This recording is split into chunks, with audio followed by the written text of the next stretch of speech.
Things I wish I knew before moving to Australia. Moving to a new country is always exciting, but it also comes with a lot of surprises, some good, some not so good. And Australia is no different. So in today's video, I'm going to share with you the things I wish I knew before moving to Australia. Whether you're a student, a migrant, or just someone curious about life here, stick around because this might save you time, money, and even a few headaches. By the way, if you're watching from Australia and have experienced these yourself, I'd love to hear your thoughts in the comments below. And if you're new here, don't forget to subscribe to the channel and hit the bell icon, because I share a lot about life in Australia that you won't want to miss. The weather isn't just hot and sunny. When people think of Australia, they imagine endless summers, beaches, and people surfing year-round. But here's the truth. Australia is huge. The weather changes dramatically depending on where you live. When I first arrived, I expected warm sunshine every day. Then winter hit. In Melbourne, it felt like I had been tricked into living in Europe: cold winds, constant rain, and gray skies. And the funny part? Houses here don't always have the same kind of insulation or heating systems that you'd expect in colder countries. So yes, you might find yourself sitting on the couch with 3 layers and a blanket in July. On the flip side, if you move to Queensland or Northern Territory, you'll learn a new phrase real quick. It's not the heat, it's the humidity. Trust me, sweating 24/7 is a whole new lifestyle. Cost of living is high, very high. Let's not sugarcoat it, Australia is expensive. Groceries, rent, eating out, public transport, it all adds up quickly. When I moved, I had this idea that I could budget the same way as in my home country. Big mistake. Simple things like buying vegetables or even milk can shock you if you're coming from a country with lower living costs. And don't even get me started on housing. Rent in cities like Sydney and Melbourne can burn a hole in your wallet. But here's the thing, while costs are high, wages are also relatively higher than in many countries. So if you're working part-time or full-time, you can balance things out. The trick is learning how to budget wisely. Cooking at home, taking advantage of student discounts, and shopping during sales will become your best survival strategies. Public transport isn't the same everywhere.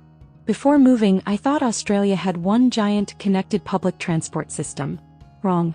Each city runs its own network. Sydney has its Opal card, Melbourne has the Myki card, Brisbane uses the Go card. You can't use one card in another city.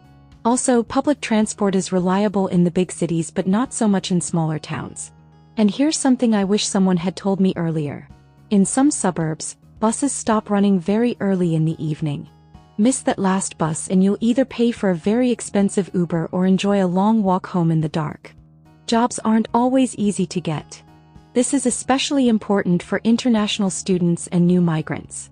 You may hear that there are plenty of jobs, but the reality is that it depends on your skills, experience, and location.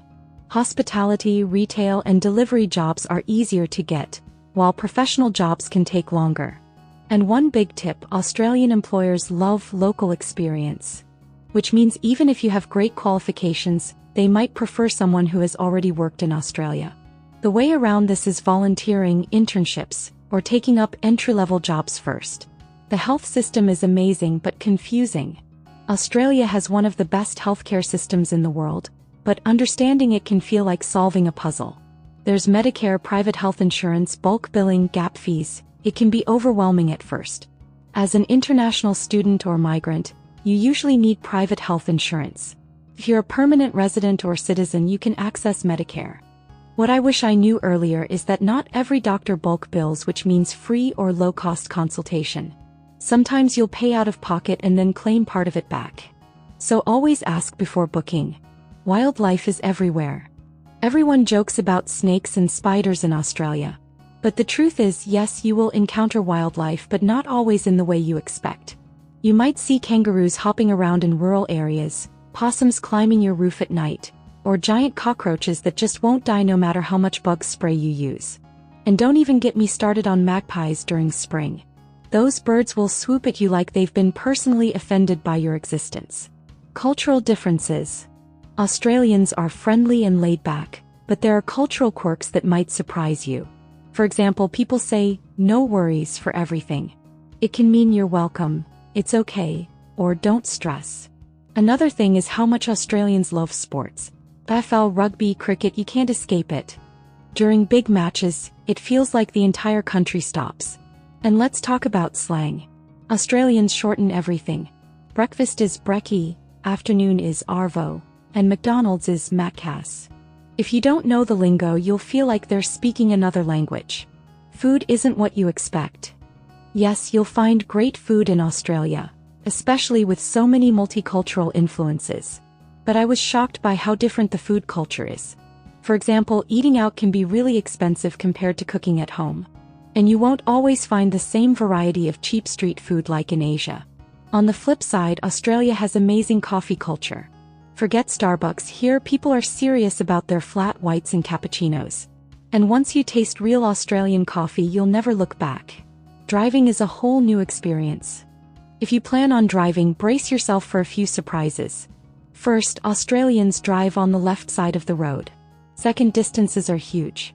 A short drive might actually mean 3 hours. Speed limits are taken very seriously and fines are no joke. Red light cameras, speed cameras, they're everywhere. I learned quickly that in Australia, following the road rules isn't optional. Homes and rent. One of the biggest shocks for me was how different houses are in Australia. Many homes are single-story with large backyards, but apartments in big cities are small and pricey. And guess what? Sometimes they don't come with heating or cooling systems built in. Renting also comes with strict rules. You'll have to pay a bond and inspections happen regularly. Your landlord or agent can walk through your house every few months to check if you're taking care of the property. Talk about pressure. Community and lifestyle.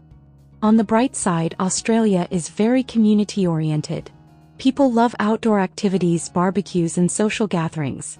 Sundays at the beach, weekends in national parks. It's a lifestyle shift that I absolutely love now. And even though things can be expensive, there are also a lot of free activities. Museums, outdoor festivals, public parks, you'll never run out of things to do. Final thoughts. So those are the things I wish I knew before moving to Australia. From the cost of living to magpies that want to kill you, it's been a learning experience. But here's the truth. Despite the surprises and challenges, living in Australia has been one of the most rewarding adventures of my life. If you're planning to move here, hopefully this video gives you a clearer picture and helps you prepare better. And once again, if you're already in Australia, let me know in the comments what things shocked you the most when you first moved. Don't forget to like this video, subscribe to the channel, and share it with someone who's thinking about moving to Australia.